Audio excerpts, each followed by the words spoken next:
Gostaria de convidá-los a que abríssemos as Escrituras na primeira carta de Pedro. 1 de Pedro, capítulo 3. Nós vamos dar sequência à nossa série de mensagens dessa epístola de Pedro, que nós tivemos um breve intervalo, em virtude das programações que nós tivemos na igreja. Nós tivemos que parar um tempo com a epístola, mas agora vamos retornar, vamos refrescar a memória para tentarmos lembrar o contexto em que Pedro escreveu esta carta e já refrescar a nossa mente em relação a isso. 1 de Pedro, capítulo 3, nós vamos ler dos versos 13, eu farei a leitura do verso 13 ao verso 22, mas hoje nós iremos até o verso 17. Eu vou explicar o porquê. Essa perícope aqui, esta passagem, provavelmente seja uma das passagens mais complicadas do Novo Testamento, uma das passagens mais difíceis de interpretar do Novo Testamento. Então ela tem muito conteúdo teológico, recheada de conteúdo, e tem diversas posições a respeito do que diz, do que está escrito aqui. Então, particularmente do verso 18 ao 22, como ela tem bastante conteúdo, então nós vamos deixar para o próximo domingo, os versos 18 a 22. Nós vamos ler toda a passagem, porque ela é um contexto só, para fazer sentido na nossa mente. Nós vamos ler toda ela, tá? Mas vamos nos deter. Não seria o mais apropriado cortá-la na metade, mas por conta da grandeza, do conteúdo dela e da dificuldade interpretativa de diversas posições, nós temos uma e vamos seguir a posição que eu entendo que é a mais correta, mas nós vamos nos dedicar hoje dos versos 13 a 17 apenas. Tá? Vamos ler então. 1 Pedro 3,13. Ora, quem é que vos há de maltratar, se for zelosos do que é bom? Mas ainda que venhais a sofrer por causa da justiça, bem-aventurados sois. Não vos amedronteis, portanto, com as suas ameaças, nem fiqueis alarmados. Antes, santificai a Cristo como Senhor em vosso coração, estando sempre preparados para responder a todo aquele que vos pedir a razão da esperança que há em vós, fazendo-o todavia com mansidão e temor, com boa consciência, de modo que naquilo em que falam contra vós outros, fiquem envergonhados os que difamam o vosso bom procedimento em Cristo. Porque se for da vontade de Deus, é melhor que sofrais por praticares o que é bom do que praticando o mal. Pois também Cristo morreu uma única vez pelos pecados, o justo pelos injustos, para conduzir-vos a Deus, morto sim na carne, mas vivificado no Espírito, no qual também foi e pregou os espíritos em prisão, os quais noutro tempo foram desobedientes, quando a longanimidade de Deus aguardava nos dias de Noé, enquanto se preparava a arca, na qual poucos, a saber, 8 pessoas foram salvas através da água, a qual, figurando o batismo, agora também vos salva, não sendo a remoção da imundícia da carne, mas a indagação de uma boa consciência para com Deus, por meio da ressurreição de Jesus Cristo, o qual, depois de ir para o céu, está sentado, está à destra de Deus, ficando-lhe subordinados anjos e potestades e poderes. Se você percebeu na leitura, você já percebeu a dificuldade da passagem, tá? A ponto de Martinho Lutero dizer: eu não sei o que significa, os versos 12 de 18 em diante. Ela é muito complicada e eu não tenho a resposta apropriada agora, mas nós vamos seguir uma posição aqui. Irmãos, vamos refrescar a nossa memória para o que está acontecendo aqui. Se você ver aí no capítulo 1, Pedro, ele é autor dessa epístola, e ele escreve, ele diz aí, aos eleitos que são forasteiros na dispersão, ele diz, do Ponto, na Galácia, na Capadócia, Ásia e Bitínia. ou seja, os destinatários aqui de Pedro são cristãos judeus, havia cristãos gentios também, nós já estudamos sobre isso, que viviam fora da Palestina, nessas 5 regiões, nessas 5 províncias romanas da Ásia Menor, que hoje é a atual Turquia. Eles viviam nessas regiões espalhados, ele chama aqui de dispersão. Dispersão é um termo para diáspora, judeus que viviam fora de Jerusalém. Há séculos atrás eles foram dispersos pelo mundo. E esses leitores de Pedro moravam nessas 5 províncias da Ásia Menor. E Pedro escreveu essa epístola a fim de encorajá-los, a fim de confortá-los e em meio às perseguições, em meio aos sofrimentos que eles estavam sofrendo por causa da fé, por serem cristãos. E para atingir o seu objetivo de consolá-los, de confortá-los, Pedro, no capítulo 1, dos versos 3 a 12, ele entende que a melhor maneira de confortá-los é descrever a graciosa salvação que Deus havia concedido a eles desde a eternidade. Esse é o tema, até o verso 12 do capítulo 1, com esse conforto da realidade espiritual que Deus havia feito na vida deles. Sim, vocês são peregrinos nesse mundo, são forasteiros, estão a caminho da cidade celestial, em virtude do que Deus em Cristo fez por vocês. Ele diz aí, ele vos regenerou para uma viva esperança, está no verso 3 do capítulo 1, para uma herança incorruptível, imarcessível, reservada no céu para vocês, mediante a ressurreição de Jesus Cristo, a quem não vendo a mais, e a quem não vendo agora, exultais com uma alegria indizível e cheia de glória, mesmo passando por tribulação. A partir do verso 13, aqui Pedro inicia uma série de implicações práticas a respeito da salvação.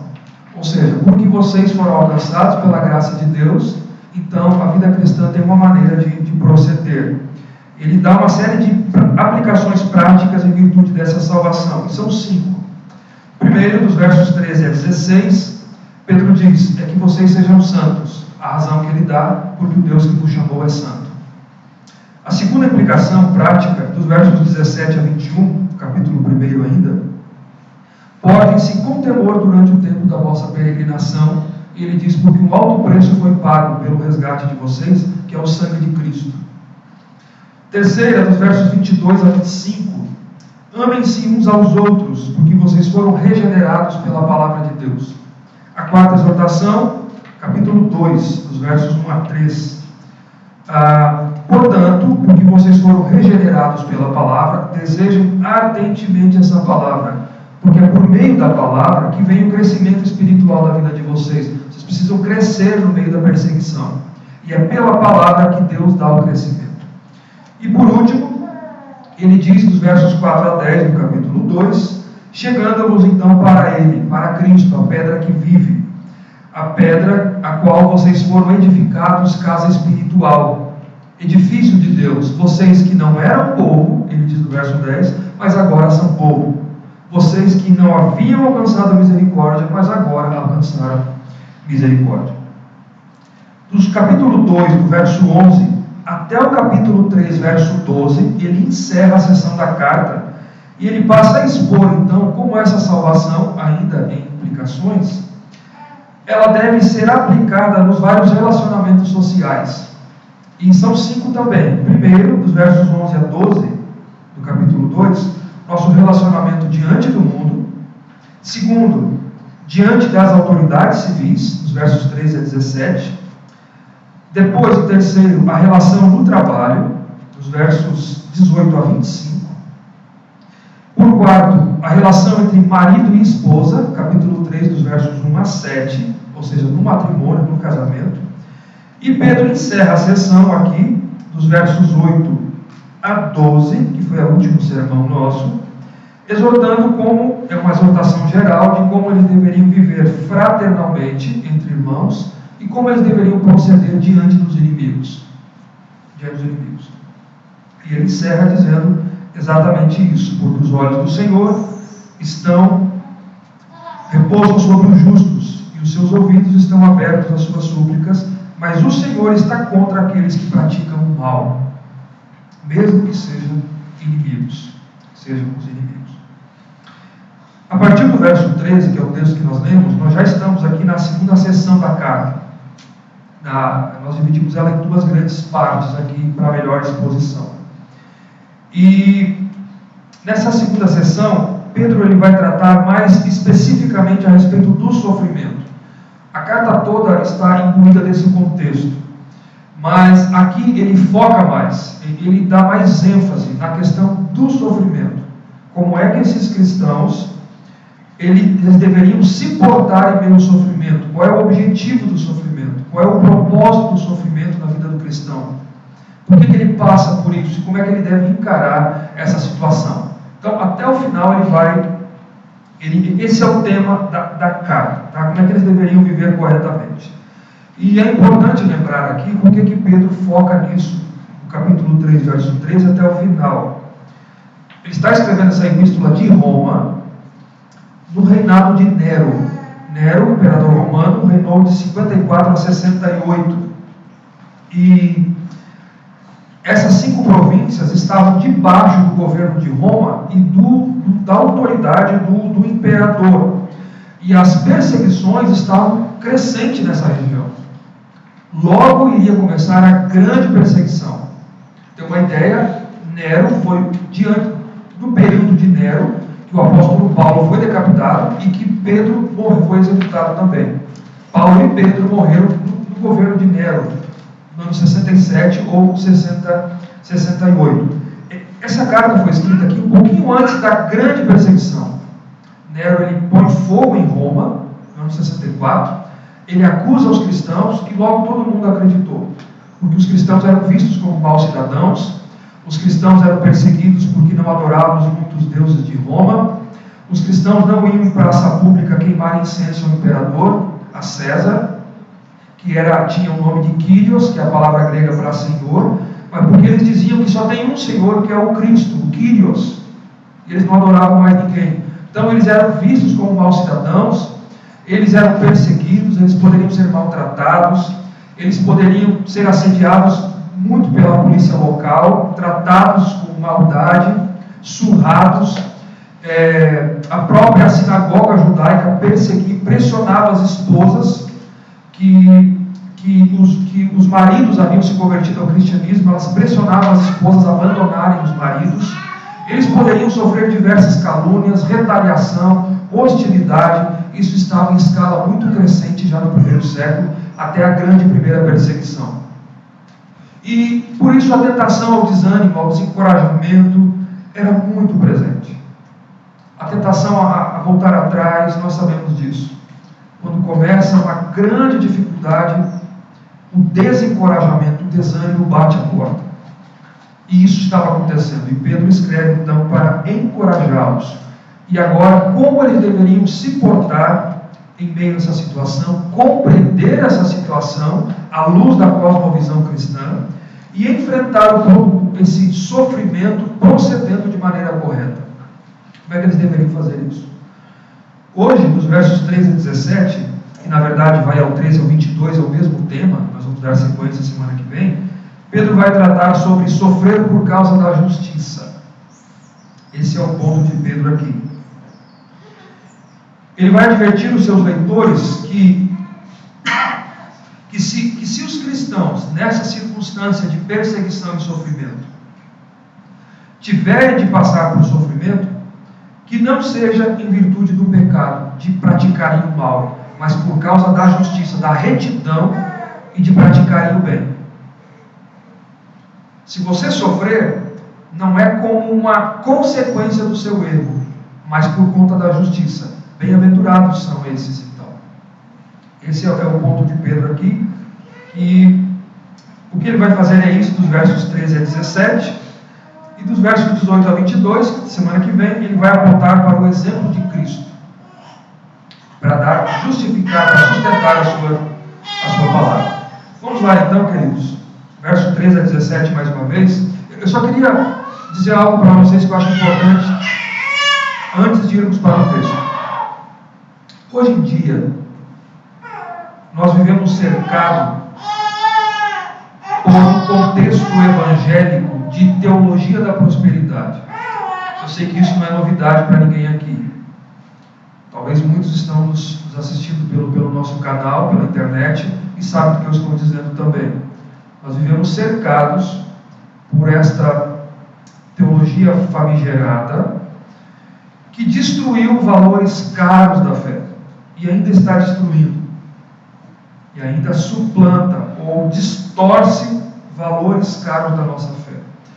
O teólogo John Piper, ele diz assim: se o amor de Deus para com seus filhos é medido por saúde, riqueza e conforto nessa vida, então Deus odiou o apóstolo Paulo. Odiou o apóstolo Paulo. Paulo não teve saúde, não teve riqueza e não teve conforto, mas foi profundamente amado por Deus e profundamente utilizado em suas mãos. A maioria das cartas do Novo Testamento foram escritas por ele. Não cabe na mente do cristão moderno sofrer por conta dessa teologia. Ele tem outras explicações. A primeira delas é que é demônio. São demônios. Não cabe sofrer pela justiça, pela causa de Cristo, pelas verdades da fé. Isso não significar ser amado por Deus, estar agradando a Deus, estar dentro da vontade de Deus. Nós vivemos num contexto tão distante da época de Pedro e de Paulo, que talvez o cristão moderno não consiga aquilatar essas palavras aqui. O que é que Pedro está dizendo? Vocês vivam assim, mesmo debaixo do sofrimento. Porque a mente cristã, o evangelicalismo dos nossos dias, não cabe sofrer, não cabe. Mas Pedro, aqui, ele volta à ideia, ele vai dizer aqui: ainda que você venha a sofrer, é possível e a possibilidade é presente, e é o que estava acontecendo naqueles dias. Sofram por fazer o bem e não por praticarem o mal. Ele vai voltar à ideia de uma exortação que ele falou no capítulo 2, verso 12 aqui. Ele disse assim, que eles deveriam viver de modo exemplar em meio ao gentio, na sociedade, para que seus adversários possam observar as boas obras deles e glorificar a Deus, para emudecer os adversários. A maneira de você emudecer os caluniadores é pelo bom procedimento. E aqui ele coloca o objetivo de fazer o bem dentro do contexto do sofrimento. É o mesmo ponto aqui. Primeiro ele vai dizer no verso 13, veja aí, acompanhe comigo aí. Quem fará mal a vocês, se vocês praticarem o bem? É isso que ele vai dizer, veja aí no verso 13. Ora, quem é que vos há de maltratar, se fordes zelosos do que é bom? Quem é que fará mal a vocês, se vocês praticarem o bem? É a primeira advertência com base no sofrimento. Duas possíveis interpretações. A primeira é que ele está dizendo o seguinte: normalmente, mesmo numa sociedade que seja terrível e dificultosa, como aquela, as pessoas não são maltratadas por fazer o que é correto. Normalmente você sofre retaliação, você é maltratado por conta dos seus erros, dos seus atos. É isso que ele está dizendo. Então, quem fará mal a vocês se vocês praticarem o que é bem? Praticarem o bom? A resposta é ninguém. Normalmente. Segunda possibilidade. Pedro, como diz no verso 14, quer deixar a possibilidade, melhor dizendo, quer deixar claro que a possibilidade de sofrimento é real para aqueles que praticam o bem. Se vocês praticarem o bem, a possibilidade de sofrimento é real. Mas, praticando o bem e vocês sofrerem, se Deus é por nós, quem será contra nós? Então, quem há de maltratar vocês, se Deus é com vocês? Essa é uma segunda possibilidade. Deus nunca abandona vocês. Quem é que vai maltratar de vocês a ponto de vocês caírem e não conseguirem levantarem, se Deus é com vocês? Deus é zeloso da vida de vocês. Essa é uma segunda possibilidade. Mas em linhas gerais, o ponto é esse. Ele inicia dizendo: quem é que vai fazer o mal? Aquele que pratica o bem. Segundo, ele diz no verso 14, na parte A, mas ainda, e aí ele aventura a possibilidade de vocês sofrerem, mesmo praticando bem. Ainda se praticando a justiça ou bem, vocês são perseguidos, ele vai dizer, vocês são bem-aventurados. Veja aí. Mas ainda que venhais a sofrer por causa da justiça, bem-aventurado sois. Ou seja, ele descreve a situação que estava acontecendo. Os cristãos estavam sofrendo por causa da justiça, por causa da fé, por serem cristãos. Eles estavam passando diversas agruras, eram perseguidos, eram criticados, eram caluniados, eram hostilizados pelos próprios judeus, pelos pagãos da época, que faziam acusações contra os cristãos, pelas autoridades locais, assediados. E Pedro diz, sendo assim, com a possibilidade de vocês sofrerem, recebendo o mal em troca por praticarem o bem, vocês são bem-aventurados.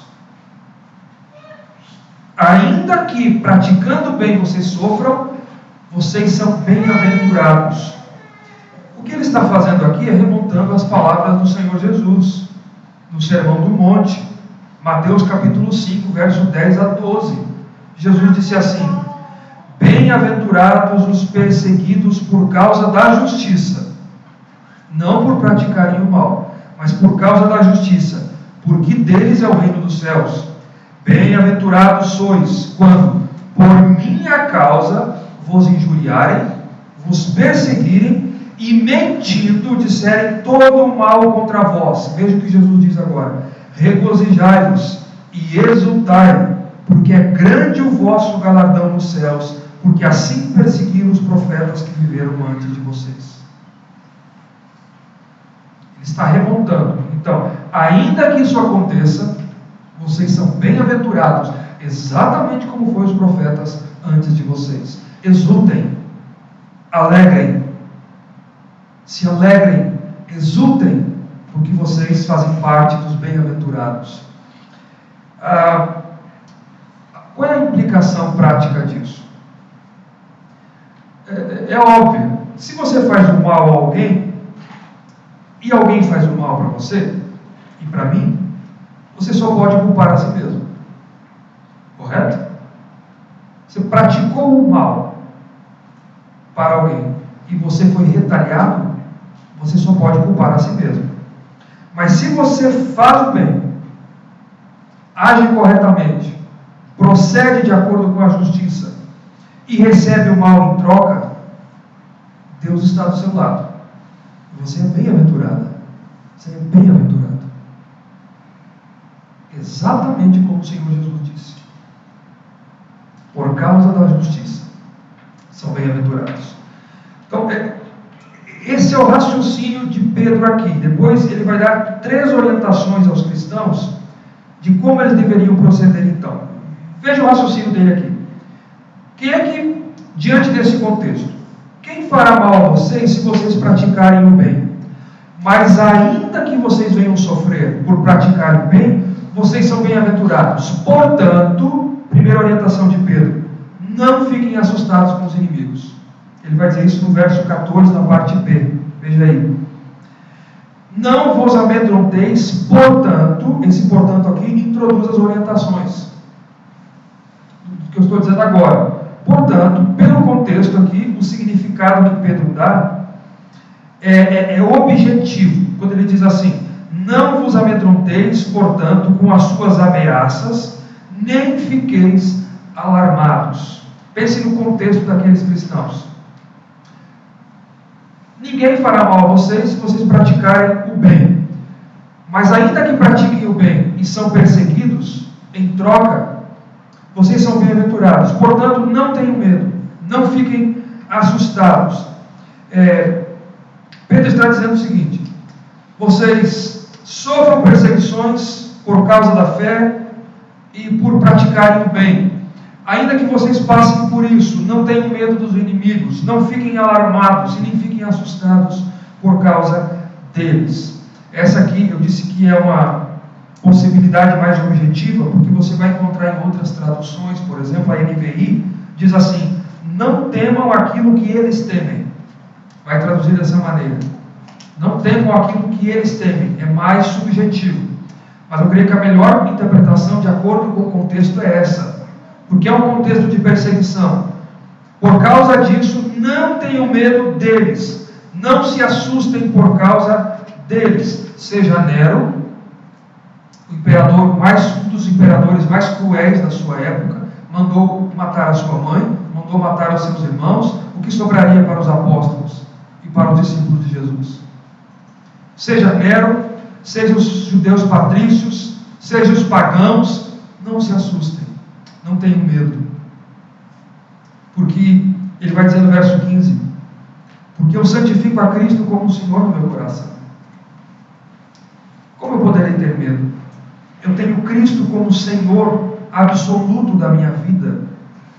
Porque eu estou sofrendo por causa da justiça, porque eu sou abençoado, eu sou bem-aventurado, eu sou feliz, exatamente como foram os profetas antes de mim. Por isso, não tenham medo, não fiquem assustados. Deus nunca nos abandona, irmãos. Isso é algo que tem que ficar claro em meio às piores situações da nossa vida. Você nunca está sozinho, você nunca está sozinha. Não há razão para ter medo. Às vezes parece mesmo que estamos sozinhos, não é verdade? Às vezes parece que você ora e não há nenhuma resposta. Mas Deus nunca lhe abandona. Por isso não há necessidade de medo. Não há espaço para medo. Confie em Deus. Essa é a primeira orientação de Pedro. Não se assustem, não tenham medo. Não vos amedronteis com os vossos inimigos, deles não fiquem alarmados. A segunda está no verso 15. Antes, perceba que a primeira é um não faça isso. Antes, faça isso. Ele vai falar aqui da oportunidade apologética. Antes, santificai a Cristo como o Senhor em vosso coração. Estamos sempre preparados para responder a todo aquele que vos pedir razão da esperança que há em vós. Ou seja, os cristãos, antes de ter medo dos inimigos, antes de ficar assustados por causa deles, antes de sucumbir desanimados por conta da perseguição, por conta das calúnias, por conta das afrontas, por conta da possibilidade real de assédio local, confisco de bens da época, não tenham medo. Antes, eles deveriam, e aqui ele vai citar Isaías 8,13. Antes, santificai a Cristo como Senhor em vosso coração. Isaías disse: ao Senhor dos exércitos, a Ele santificai. Na época de Isaías diz ao povo, para que o povo não temesse o exército assírio invasor. A Síria estava prestes a invadir o povo de Deus. Isaías diz: não temam, antes adorem a Deus. Não temam os assírios, mas adorem a Deus. Aqui Pedro pega essa citação e diz: não tenham medo, antes santifiquem a Cristo como Senhor no coração de vocês. O que é santificar a Cristo como Senhor no nosso coração? Significa nos submeter ao senhorio de Cristo na nossa vida. Significa que eu reconheço que Cristo é o Senhor absoluto do meu coração, que Cristo é o Rei da minha vida, que Ele é o dono, Ele controla a minha vida, o meu coração, a minha vida, eu pertenço a Ele, eu estou debaixo do senhorio de Jesus Cristo, eu estou santificando, honrando, santificando a Ele no meu coração, vivendo, portanto, dedicado a Ele. Porque não se engane, todo mundo tem apenas um Senhor. Ou você é escravo do pecado para a morte, ou de Cristo para a justiça. Ninguém pode ficar, ninguém está em cima do muro nesse mundo debaixo do sol. Ou você é servo de Deus, ou você não é servo de Deus. Você serve a Deus, ou você não serve a Deus. Santifiquem a Cristo como o Senhor no vosso coração. E então, ele diz na sequência aqui, aproveitem a oportunidade, não para retalhar na perseguição e na afronta, não para retalhar, e não para dar mau testemunho, mas para testemunhar.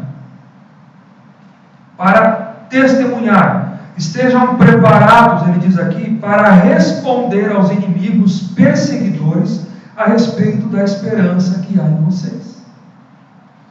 Qual é a esperança do cristão? Capítulo 1, ele iniciou a carta dizendo, verso 3: segundo a sua muita misericórdia, ele nos regenerou, nos deu nova vida, nascemos de novo, ele nos regenerou para uma viva esperança, mediante a ressurreição de Jesus Cristo dentre os mortos, para a herança incorruptível, reservada no céu para vocês. Antes, não tenham medo, antes estejam preparados para responder à razão da esperança que há em vocês. Sabe qual é a palavra grega aqui para responder? É da onde vem a nossa palavra apologia, é apologia. Foi traduzido na nossa Bíblia como responder, mas é apologia. Apologia é uma defesa verbal das verdades do cristianismo. É uma defesa verbal da fé, tanto no contexto diário, mas particularmente como em um tribunal. Pense no cristão sendo chamado diante das autoridades, e ele vai ser confrontado, e ele tem que defender a sua fé diante das autoridades. Esse é o contexto presente aqui. Pedro diz: vocês têm que santificar a Cristo como Senhor no coração de vocês, e estarem preparados para defender verbalmente a fé de vocês. Era isso que eles deveriam fazer. Darem respostas coerentes, concernentes à fé. Ele diz: a todo aquele que vos pedir a razão da esperança que há em vós, a todo tipo, a qualquer um que pedir. Por que você é cristão? Por que você tem essa esperança e diz que eu não tenho essa esperança? Por que Jesus é o Filho de Deus? Ele é Deus? Ele é homem? Ele é só Deus, só homem, ou ele é Deus homem? O que é a eternidade? O que é a justificação pela fé? O que é a graça de Deus? Por que você diz que eu estou condenado e você não está condenado? Por que há uma condenação eterna? Logo nos primeiros séculos surgiram grandes heresias. Por exemplo, o gnosticismo ganhou corpo no segundo século, mas já estava disseminado no primeiro século. Grande parte da literatura do Novo Testamento, ela tem esse pano de fundo. Paulo e Pedro, os apóstolos, defendendo a fé de falsos mestres que se introduziam nas comunidades cristãs, trazendo um evangelho, uma doutrina diferente daquela que os apóstolos haviam entregado.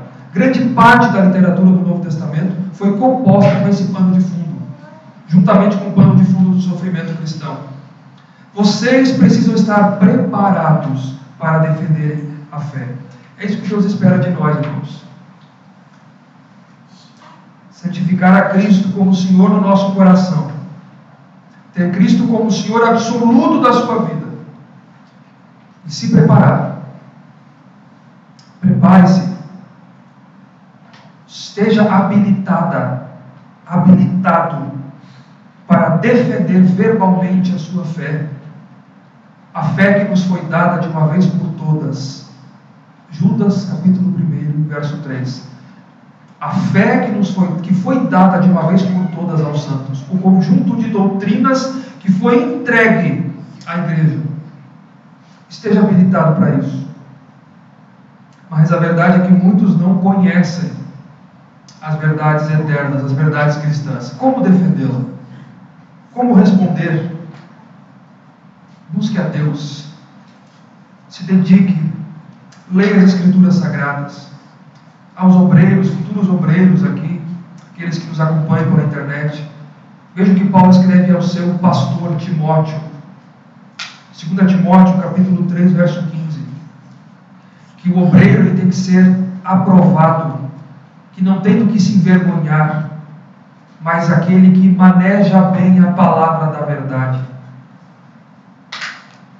Procura apresentar-te a Deus aprovado, o apóstolo Paulo diz aos obreiros, de que não se envergonhe de nada, mas que maneja a palavra de Deus. Veja o evangelicalismo brasileiro.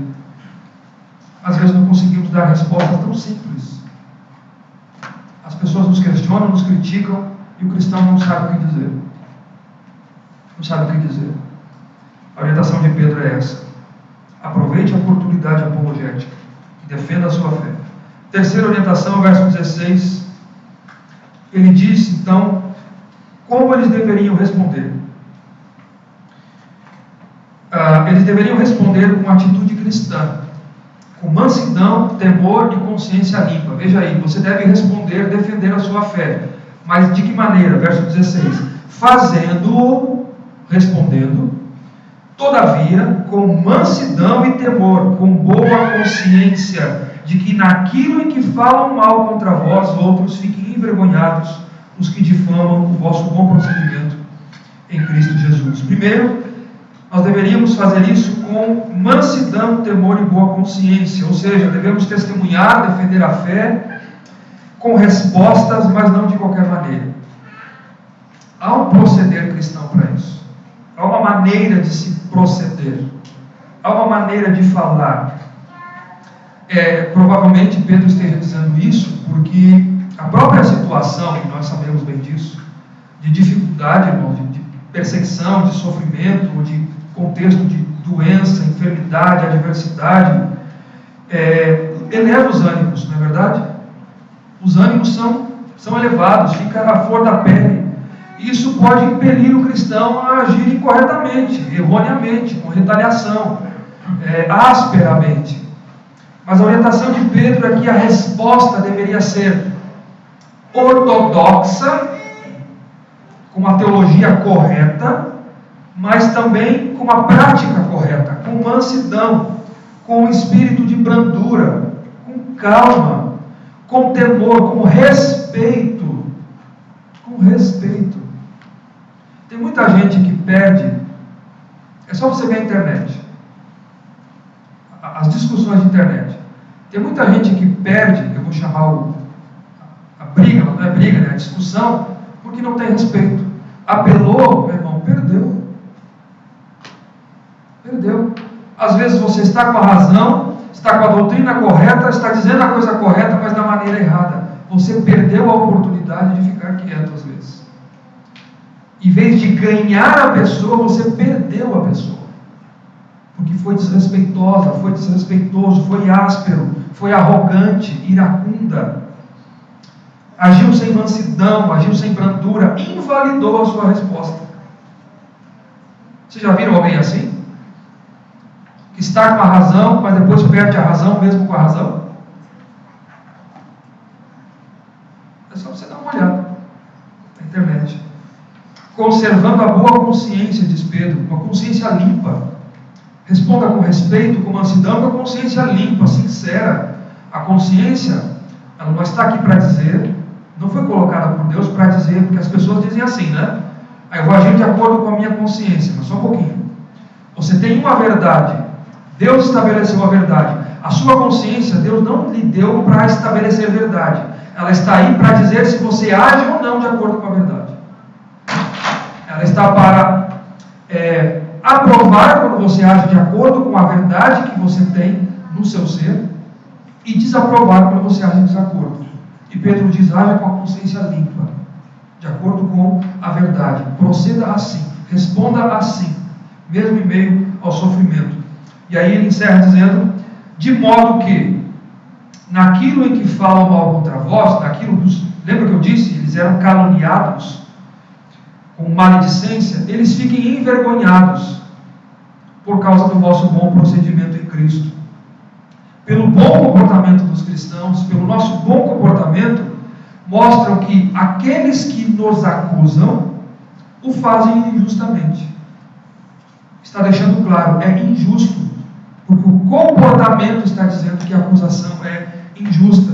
E isso, Pedro diz, emudece os acusadores, cala a boca dos difamadores, de maneira que eles ficam envergonhados, e as suas acusações se tornam infundadas. A pessoa fica com vergonha. Assim, faz uma acusação falsa, mas os cristãos respondem bem, respondem corretamente, procedem corretamente. Sabe qual é o resultado? É a vergonha deles. Fica encabulado, fica envergonhado. porque percebeu que foi injusto. É injusto. E por último, Pedro conclui seu argumento, que é o ponto do tópico aqui no verso 17, que é o tema do sermão. É melhor então, ele diz, sofrer injustamente por causa da justiça, por fazer o bem, do que sofrer por praticar o mal. Veja aí, porque se for da vontade de Deus, é melhor que sofrais por praticar o que é bom do que praticando o mal. Perceba que ele diz da vontade, se for da vontade de Deus, ou seja, nem sempre Deus nos livra do sofrimento injusto. Nem sempre. Nem sempre Deus nos livra do sofrimento injusto. Porque mesmo o sofrimento injusto, ou seja, por você praticar o bem e não por praticar o mal, ele está debaixo da providência de Deus. Ele está debaixo do controle de Deus. Deus guia a história, a nossa vida, e mesmo o sofrimento injusto nos guia para nos aperfeiçoar espiritualmente, para o nosso crescimento espiritual. Então, se for da vontade de Deus, o cristão sabe disso, mas Pedro está dizendo, se essa é a vontade de Deus, que vocês passem por isso e Deus não livre vocês disso, então é melhor que vocês sofram por causa da justiça, por praticarem o bem, do que por praticar o mal. Porque os atos maus em retaliação são esperados. É melhor que isso aconteça. E aí, o verso 17 é uma transição, na verdade, que resume o que ele já disse, como eu disse. Ao mesmo tempo, é introdutório para a discussão de Pedro sobre o ministério de Cristo. Dos versos 18 a 22, que nós veremos na semana que vem. O verso 17 é uma introdução. É uma transição, melhor dizendo, para a próxima passagem. O que é que nós vimos aqui para fechar o quadro na nossa mente? Tá? Para não ficar muito fora de não fechar o pensamento. Pedro está dizendo assim: é melhor sofrer injustamente por causa da justiça, por fazer o bem, do que sofrer por praticar o mal. Porque quem fará mal a vocês se vocês praticarem o bem? Mas ainda que vocês, fazendo o bem, recebam o mal em troca, são perseguidos, caluniados, hostilizados, vocês são bem-aventurados. Portanto, não tenham medo. Não fiquem alarmados por causa dos inimigos. Antes, santifiquem a Cristo na vida de vocês e estejam preparados para responder, para defender a fé de vocês em toda e qualquer situação. Mas façam isso com atitude de mansidão, de temor e com boa consciência, com consciência limpa, de maneira que naquilo que os acusadores falam contra vocês, eles fiquem envergonhados pelo bom procedimento de vocês. Porque nem sempre Deus nos livra do sofrimento injusto. Porque mesmo o sofrimento injusto está debaixo da sua procedência. Se essa é a vontade de Deus para a vida de vocês, no momento, é melhor então que vocês sofram por praticar a justiça e serem bem-aventurados, do que praticar o que é mal. Do que praticando o que é mal. Esse é o pensamento de Pedro nesses versos aqui. Nós vamos encerrar com algumas aplicações rápidas aqui para essa passagem. Irmãos, pode ser a vontade de Deus que você passe e esteja passando por momentos estritamente difíceis na sua vida. Não diga assim, isso é o diabo. O diabo é o diabo de Deus, dizia Martinho Lutero. O diabo não é um ser autônomo. Pode ser que Deus esteja fazendo você passar por essa situação difícil. Nem sempre Deus nos livra, nem sempre Deus irá fazer isso. Se essa é a vontade de Deus, sofra como bem-aventurado, por praticar o correto, por causa da sua fé, por praticar a justiça, e não sofra por praticar aquilo que é ruim, aquilo que é mal, como justa retribuição pelo seu pecado. Viva como bem-aventurada, viva como bem-aventurado. Pode ser também que chegue a hora de sua fé ser provada, assim como o fogo purifica o ouro. Pode ser. Suporte confiando em Deus, mesmo as injustiças, por amor a Deus, por amor ao Pai. Dos tais, Jesus falou, é o reino dos céus. Pode ser que você esteja passando por essa situação, muito difícil. Saiba que Deus é com você. Suporte e continue praticando aquilo que é correto diante de Deus. Às vezes, somos caluniados por coisas que não são verdadeiras.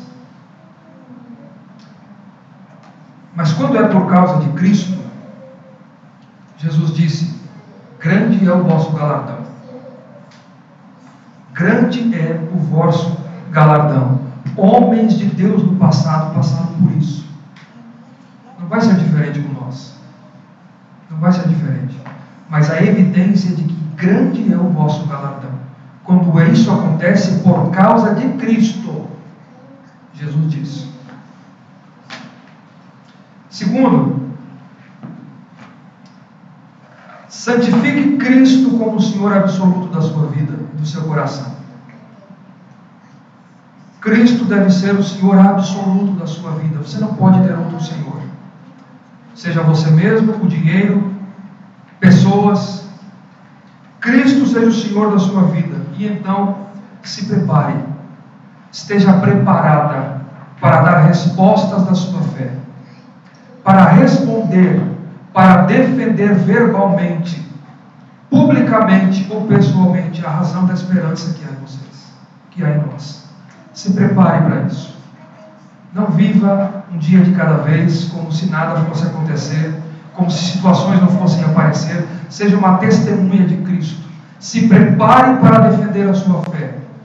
Deus nos deu a Escritura Sagrada e é a nossa obrigação nos preparar para isso. Quantos cristãos saem envergonhados e envergonham o Evangelho de Cristo, envergonham a Igreja de Deus, envergonham a Igreja, porque não estão preparados para responder à fé, defender a fé diante do mundo.